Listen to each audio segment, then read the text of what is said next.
వేదిక మీద ఉన్న పెద్దలందరికీ, ముఖ్యంగా Kodandaram sir, Haragopal sir,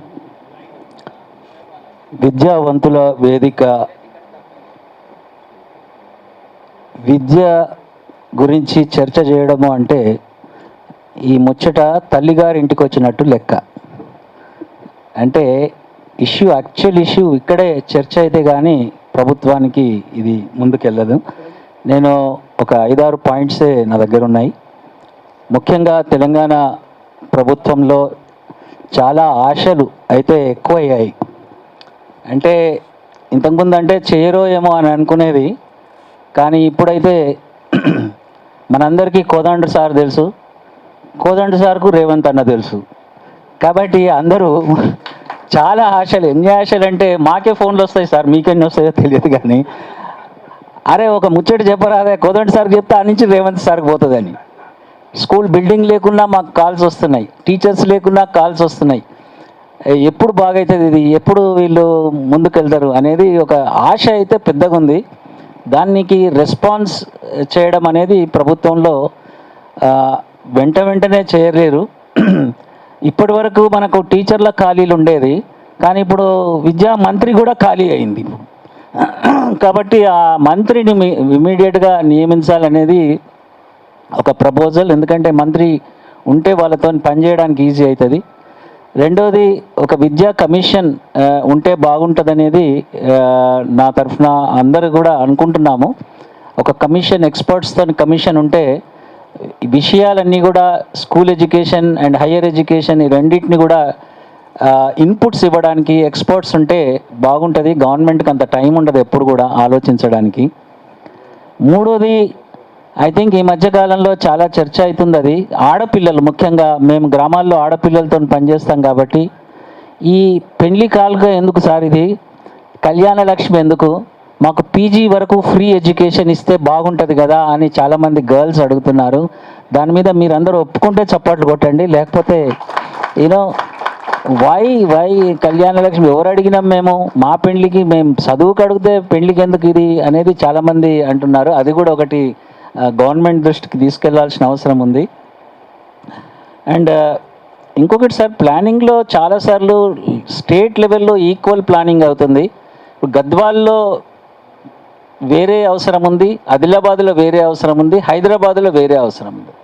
so district as a యూనిట్గా విద్యా విషయంలో, ముఖ్యంగా నేను మాట్లాడుతున్నది ఎడ్యుకేషన్, స్కూల్ ఎడ్యుకేషన్ కాబట్టి స్కూల్ ఎడ్యుకేషన్ను డిస్ట్రిక్ట్ యాజ్ ఎ యూనిట్గా ప్లాన్ చేయాల్సిందిగా మేము అనుకుంటున్నాం సార్.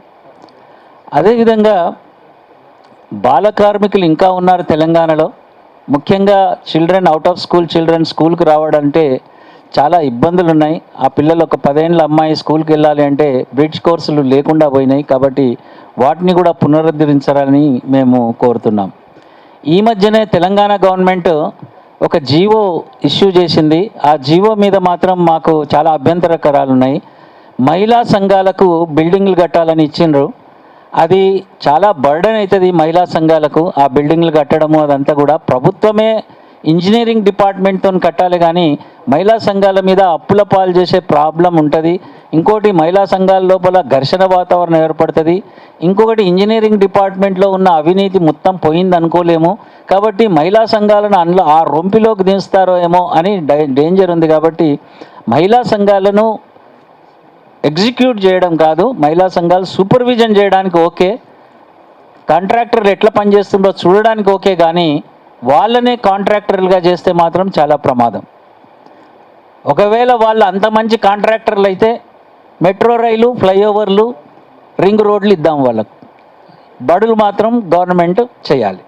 సో అది చాలా ముఖ్యమైన విషయం. ఎందుకంటే అది సడన్గా బాధ్యత నుంచి తప్పుకున్నట్టు అవుతుంది అందుకోసం. సో తెలంగాణలో ఇంకొకటి ఫైనల్గా చెప్తాను సార్, క్వాలిటీ ఎడ్యుకేషన్ మనం చాలా దూరంగా ఉన్నాం. 3వ తరగతి పిల్లలు, అన్ని 3వ తరగతి స్థాయి తెలిసిన పిల్లలు తెలంగాణలో 12% సార్.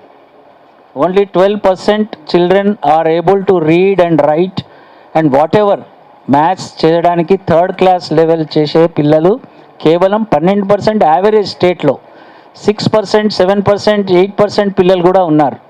సో మిగతా పిల్లలందరూ ఎక్కడ ఉన్నారు, ఎట్లా చదువుతున్నారు, స్కూల్కి వెళ్తున్నారు కరెక్టే, కానీ క్వాలిటీ ఎడ్యుకేషన్, ఇది ఎడ్యుకేషన్ ఎమర్జెన్సీ సార్. ఇది ఈ ఎడ్యుకేషన్ ఎమర్జెన్సీని కనుక దృష్టిలో ఉంచుకోకపోతే అది చాలా డేంజర్.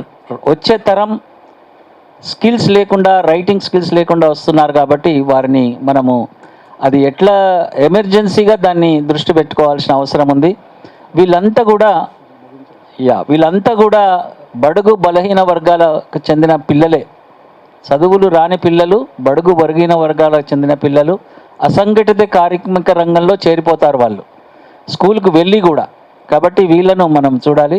ఫైనల్గా పాయింట్ ఏంటంటే, ప్రైవేట్ స్కూల్స్ ఫీజులు విపరీతంగా ఉన్నాయి. వాటిని నియంత్రించే ఒక క్రమబద్ధీకరించే ఒక యంత్రాంగం ఉండాల్సిన అవసరం ఉంది. ఇవి నా 5-6 పాయింట్స్తో ముగిస్తాను. Thank you very much.